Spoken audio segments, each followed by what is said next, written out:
What's up, everybody? Welcome to another episode of the Barbecue Tips Podcast. I'm Christie Vanover, champion pitmaster, the girl behind one of America's top barbecue websites, GirlsCanGrill.com, and a contestant on Food Network's Barbecue Brawl. I'm here to bring you some quick barbecue tips to help you up your barbecue game. I know it's been a minute since I've been doing a podcast. I apologize. I think we were on 3 weeks now. I took a break for Thanksgiving. I hope you guys all had an amazing Thanksgiving. And then I took a break for the barbecue jackpot. You guys heard me talk about this barbecue competition leading up to the event. It was fantastic. We had 74 competition barbecue teams come out to Las Vegas for this event that I hosted called the Barbecue Jackpot. It was the biggest KCBS competition in Vegas history, also the biggest competition west of the Mississippi for 2024. We had 120 judges from, I think, 24 states, plus Canada and Switzerland, all for a $16,000 prize purse. Our sponsors were Jack Daniel's, Cowboy Charcoal, Duraflame, Blues Hog, Jesse Ray's Barbecue right here in Las Vegas, Premier Fire and Barbecue, which is a great barbecue store here in Las Vegas, along with a few others. So thank you to our sponsors, thank you to our teams, thank you to our judges, and thank you to our reps who all came out to make this an awesome event. I am planning to host another barbecue competition in the spring. We're looking at doing another BBQ Roll the Dice in Vegas Steak Cook-Off Association competition. Tentative date is April 25th, so mark your calendars. We're working with the Silverton Casino and Bass Pro to try to secure the parking lot for that date. And then we will have Barbecue Jackpot again in 2025. Again, I'm working with the Silverton and Bass Pro. I think that location turned out fantastic. If you're interested in sponsoring, please reach out to me. It was a huge event. We're going to do a lot more public-facing stuff in 2025, and I will be sure to let teams know when registration opens because, as a reminder, last year the first round of registration sold out in 90 minutes. So if you want to be the first to know when registration opens, be sure to go to barbecuejackpot.com and put your name on that email list so that you can be among the first to know so you can get registered right away. All right, but now what's next on the horizon is obviously Christmas. So in this week's podcast, I want to touch on some of my top 5 tips for making the most outstanding prime rib roast. Prime rib is my favorite Christmas holiday tradition. Sometimes we still do turkey, and if you're going the turkey route, be sure to listen to my last podcast where I talked about my 7 turkey tips. That'll help you out if you want to smoke a turkey this year. But again, I'm going with prime rib because that's my favorite. Let's get started with tip number 1, which is how to pick out the perfect prime rib. Now, of course, prime rib is a quite expensive cut of beef, and so you're going to want to pick a prime rib based on your budget. If all you can afford this year is a choice grade prime rib, that's perfectly fine. It's still going to taste fantastic. Save that money for those extra presents under the tree or for your family in some other special way. If by chance you have a little bit more money, I would recommend going with a prime grade prime rib. So even though the prime rib is called prime, it actually is not all prime grade. So when you look at it, if it has more marbling in the center eye cap of that ribeye, that's more likely going to be a prime grade, and that marbling equals flavor. Of course, you can go really big and go with something like a Wagyu prime rib. That's going to put you back a few $100s, but I have done it at least once or twice, and it's a fantastic experience. So if you really want to have that experience and splurge this year, look at getting a Snake River Farms prime rib. If you use the coupon code GirlsCanGrill, you can save 10%. So that'll help you a little bit. Now, when you go to the grocery store and you look at your selection of prime ribs, if you don't like what you see, be sure to talk to the butcher. They probably have some more prime ribs behind the counter that they can pull out for you. Here are a couple of things that I look for. First, I'm going to look at the sides of the prime rib. I personally like a thick spinalis, which is the top fat cap. So the prime rib itself is from the ribeye primal of the cow, just like ribeye steaks. Basically, ribeye steaks are just cut prime rib roast, sometimes with the bone, sometimes without. I like cooking bone-in prime rib, so I go with that, and then I look at the side. The side is going to have the eye of the prime rib, which is going to be the largest round piece of meat in that cut, and then there'll be a little fat layer on top, followed by another sliver of meat, followed by a fat cap, which is the outer fat cap. Now, that sliver of meat above that inner fat cap is what's called the spinalis, or the ribeye cap. That is the juiciest, most tender piece of meat maybe on the cow. Like, it is such a phenomenal part of the ribeye. So when you're picking out your ribeye, I highly recommend looking for a thick spinalis. It's going to be about 1 inch thick, but it can get down to like a 1/4 inch depending where on that ribeye that meat is cut from. Speaking of which, look at the sides, both sides, because it might, in the case, you might see a beautiful spinalis on one side, but then you turn it around and you might actually get the end cut. And from there, you may not know whether you're getting the end where that spinalis tapers off and gets thinner, or the end where the spinalis kind of stays the same or gets a little bit thicker. So what I recommend is that you look for a center cut ribeye. And a center cut ribeye is going to have two cut edges instead of one cut edge and kind of the butt end. So look for the two cut edges and look for thick spinalises on both sides. Next, look at that marbling within that eye cap. The more marbling that you see, the more white flecks, the more flavor you're going to get. Now, if you're going with a choice grade, you're probably not going to see a lot of flecks, but some choice grade prime ribs actually do have it. So you may luck out and be able to spend choice grade money and get more something that's a little bit closer to a prime grade. Just look for the white striation. Now, when it comes to the size of the ribeye that you need, I recommend going for 1 pound per person if you're cooking a bone-in ribeye. Usually a 3-bone ribeye is going to be about 6 pounds, so that's going to serve 6 people.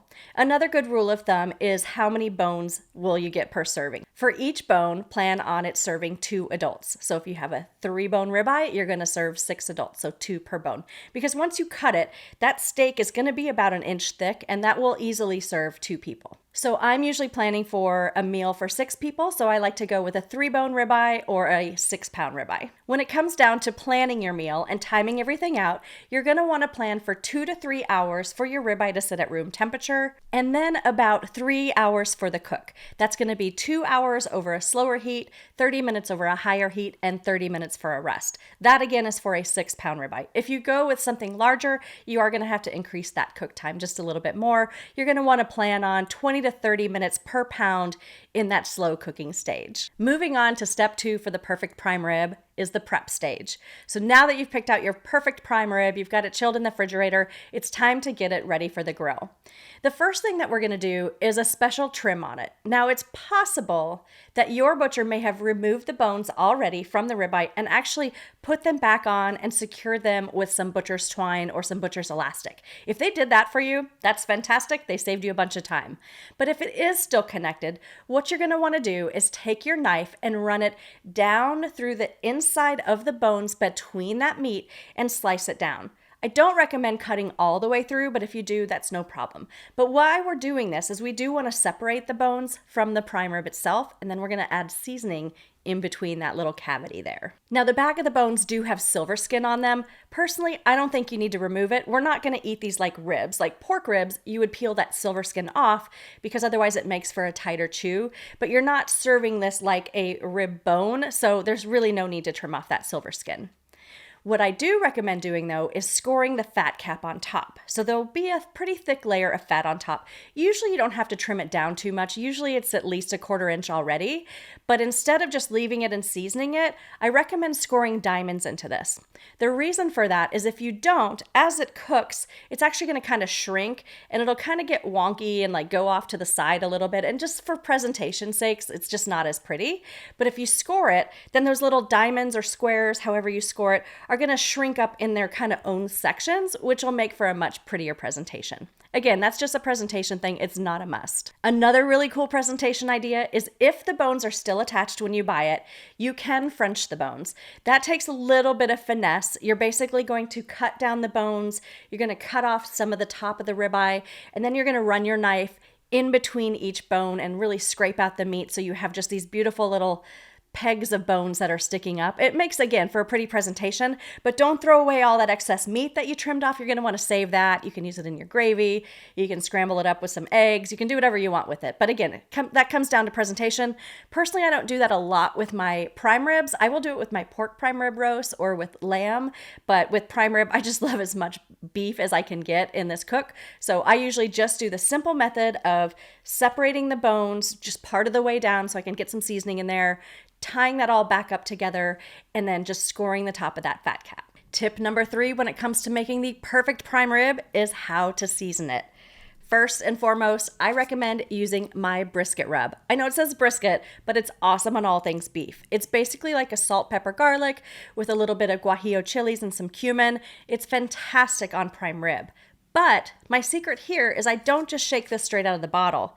What I like to do is mix my brisket rub with some fresh ingredients, like some olive oil, some fresh herbs like rosemary and thyme, some fresh minced garlic, and then one more little secret ingredient for the holidays is just a little bit of ground allspice. That just gives it that, that essential December aroma that just makes it fantastic. So again, mix up the dry rub with the fresh ingredients, turn that into kind of a paste, and then smear that all over your prime rib. You're going to want to cover the top where you scored the fat cap.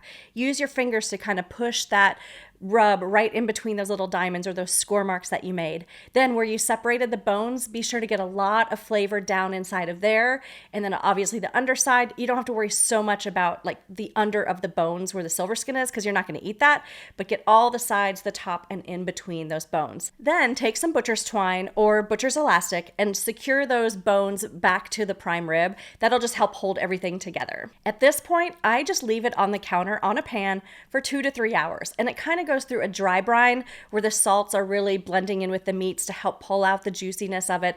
And then also what you're doing is you're getting your meat to a warmer temperature. Instead of putting it on your grill or smoker at 40 degrees straight out of your refrigerator, it's such a big piece of meat. So I like to let it sit at room temperature so it's not as cold when it hits the smoker.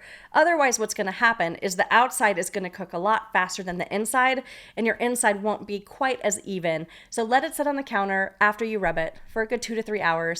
Work on creating the rest of your side dishes and get that grill lit up. Speaking of side dishes, if you want a ton of different side dishes, cocktails, appetizers, desserts, you name it for the holidays, be sure to go to Amazon.com and look up Holiday Grilling Cookbook. That is my new cookbook that just came out this year. It's full of recipes for the holidays that you can cook on your grill or in your oven, and it even includes my prime rib recipe. But you can also find my prime rib recipe online at GirlsCanGrill.com.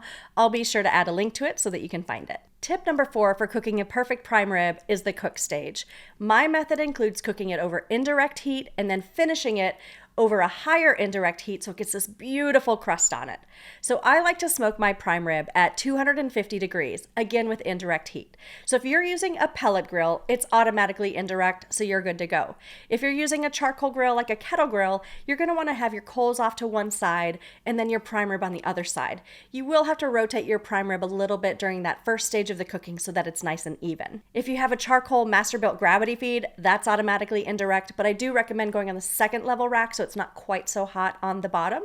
If you're using a ceramic cooker, just make sure that you've got that deflector plate in there so that you're not getting that intense direct heat. Again, that ceramic plate in the center is going to give you the indirect zone. And lastly, if you're using a gas grill, just make sure that you set it over the area where the burners are turned off and then turn on 1 to 2 burners on the outside and get your grill up to about 250 degrees. And if you want to add smoke, you can use a pellet tube.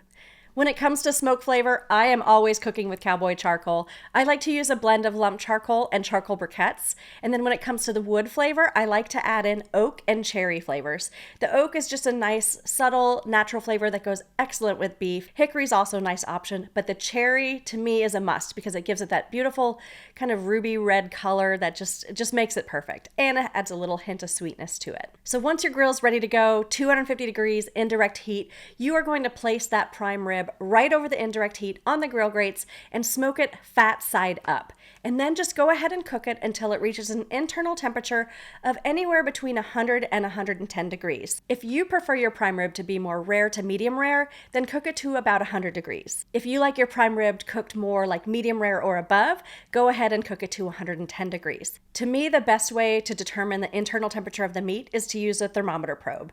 I always use ThermoWorks. I either use the ThermoWorks Smoke, Dot, or Signals, which is the leave-in wired thermometer. I also like using my ThermoWorks wireless RFX. With any of those thermometers, you can just set your alarm to 100 to 110 degrees, and then as soon as the alarm goes off, you know it's ready to move on to the next stage. The next stage is all about creating the perfect crust.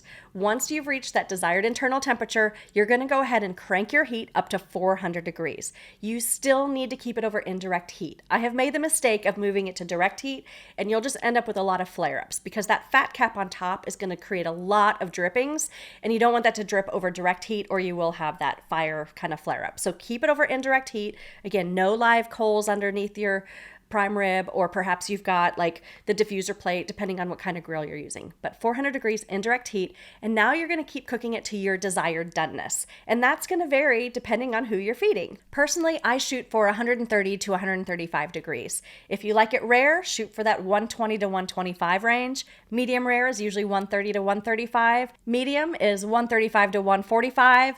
Medium well is going to be 145 to 155. And then well is going to be 155 and above. Because people have such varying preferences, I recommend shooting for that 135 range, because that way the center is going to be pink. Those center pieces are going to be nice and pink, whereas the outer pieces are going to be cooked a little bit further. If you have somebody who likes it really, really well done and someone else who likes it really medium rare or even rare, go ahead and cook it to the lowest stage, the lowest point.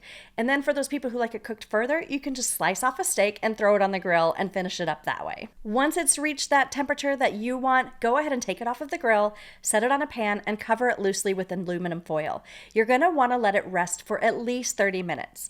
During this stage, all of the juices are kind of settling down. They've been really active in that heat and on the grill, so you want them to kind of just chill and relax. That way when you slice into your steak, they're not still active and flowing all over your cutting board. Instead, they're just kind of settled and staying in the meat, so you get a nice juicy bite. So again, 30-minute rest, no matter what temperature you cook it to. And remember, during this stage, there will be some carryover cooking. So if you pulled your prime rib at 130, it will probably finish at about 135. So just keep those 5 degrees in mind when you decide what your final temperature is going to be. Time for tip number 5 for the perfect prime rib. Now that you've smoked your prime rib, you're probably going to want some things to go with it, like a perfect gravy and a creamy horseradish sauce. Here are my tips for both of those. Go ahead and get a shallow pan and add in a chopped onion, some chopped carrots, some chopped celery, some fresh herbs like rosemary and thyme. Then add in a cup of beef broth and a cup of water and a half a cup of red wine. Place that on your grill underneath your prime rib while it's cooking. That way, all of those juices from the prime rib are going to drip into that gravy and give it amazing flavor. Now, if your grill's not set up where you can do that, let's say you don't have 2 levels, what you can do is get a shallow pan, like a 13x9 pan, place all those ingredients inside, and then put a baking rack on top of that, and then place your prime rib on top of the baking rack and put that whole thing on your grill. Then, when you're doing the slow part, the slow stage at 250 degrees, that's when you're going to be collecting those drippings into that gravy pan. Before you increase the heat to 400, take that gravy pan out, because you don't want all of that to char, because then it's not going to be great flavor. So you're just going to do this during the first stage. So take that gravy pan out, finish your prime rib. Then, once you bring that pan inside, you're going to want to strain it. You don't need all the onions and all that stuff. You just want the juices. Strain those juices, and then in a pot, go ahead and make a roux. So you're going to take 2 tablespoons of flour and 2 tablespoons of butter. Cook that down in a sauce pot until it kind of browns and creates a nice roux, and then pour all of that strained liquid inside and whisk it all up until it thickens. You've got the perfect red wine beef gravy for your prime rib. Personally, I'm a horseradish sauce girl. I love creamy horseradish with my prime rib.